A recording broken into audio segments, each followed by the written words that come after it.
Hello, everyone. I am Aaron Hultgren, and today I'm going to talk to you a little bit about return on equity.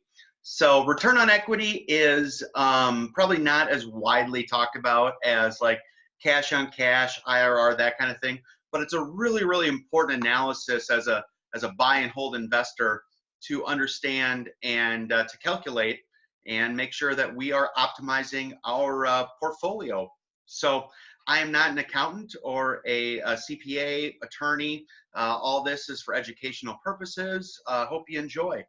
So return on equity is going to calculate and return on equity. This example here is just a fictitious made up example to try and illustrate what we're looking at here. So we've got a market value, an asset value of $2 million. Debt of 1.25 million, and equity value minus debt 750,000, simplified for this exercise, right? When I would do this and make it an applicable decision, I really want to look at what I would net, right? So on a single family home, right, we've got what the asset's going to sell for, real estate commissions, closing costs, title fees, all that kind of thing, to what we're going to net out, points that we might have to pay, that kind of thing. So that's really what we want to look at, is what we would net. Again, for this exercise, I've really simplified it.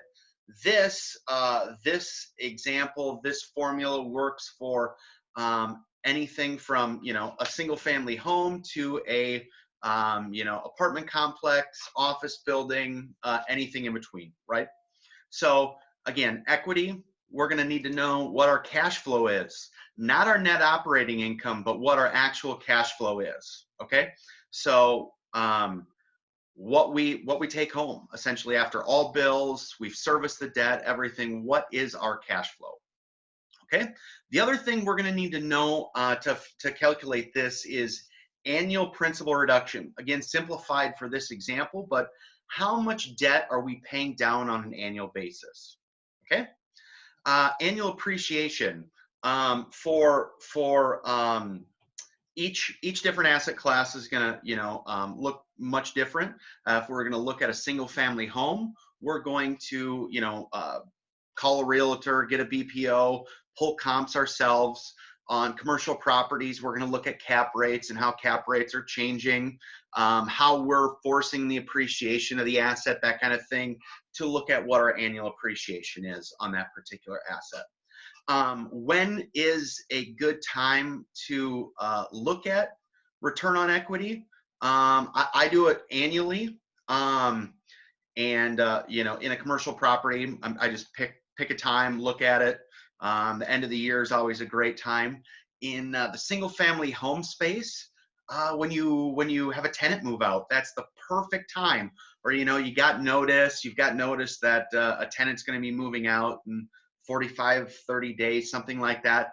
Perfect time to look at this analysis and run it. So, all right, now we're going to dive in on it. So how do we calculate return on equity? Return on equity is total annual return divided by equity. Okay, what's total annual return? Total annual return is the cash flow plus principal pay down plus appreciation. Okay, so we take cash flow, principal pay down plus appreciation, and we divide it by equity. And that is how we calculate our return on equity. Okay, so here's our example of this formula we're working on now, right? We've got return on the equity equals $25,000, which is our cash flow, plus the $45,000, which is our annual principal reduction, plus our $60,000 in appreciation. We divide that by equity, $750,000. We come up with our 17.33% return on equity. Great return on equity. This looks like a property I personally would want to hold on to. That's a great return on the equity. Couple things to know about return on equity, right? So now that we know how to calculate it, we've talked about when you should calculate it. The one thing is generally pretty true is over time this will diminish, right? As the property appreciates in value, it becomes worth more money. That we hope that you know our strategy in commercial property is working.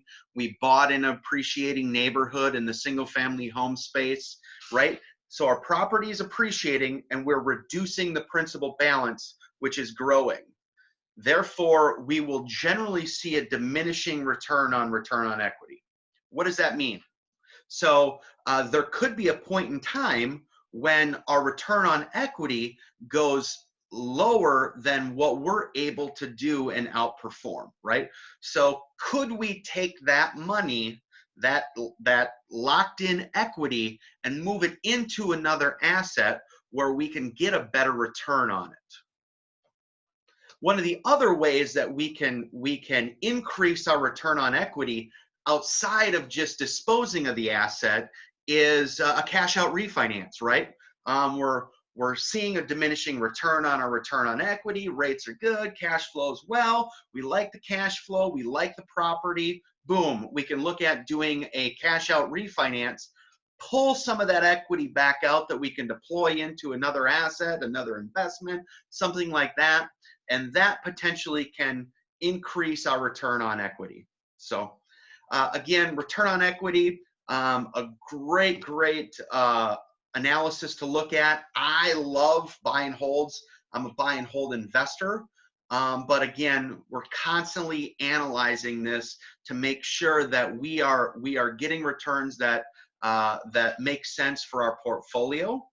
And absolutely.